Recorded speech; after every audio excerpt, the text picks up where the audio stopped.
ஏன்னா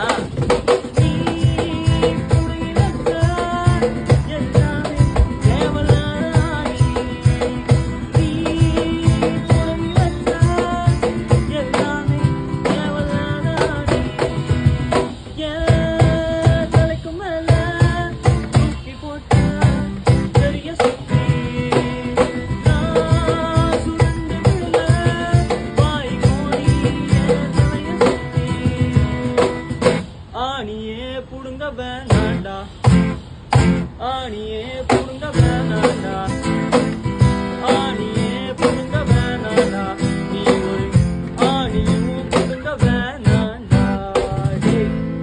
அதாவது எல்லா கேங்லையும் தேவையில்லாத வேலை பாக்குறதுக்குனே ஒருத்தன் இருப்பான். அவன் பாக்குறது பூராமே தேவையில்லாத வேலையா தான் இருக்கும், அவன் புடுங்கிறது பூராமே தேவையில்லாத வேலையா ஆணியா தான் இருக்கும். அந்த மாதிரி இருக்கிறவனுக்குலாம் இந்த பாட்டை ஷேர் பண்ணிட்டு முடிஞ்சா ஒரு படி மேல போய் உங்க எக்ஸுக்கு ஷேர் பண்ணி பார்க்கலாம். வட்டாமாமே.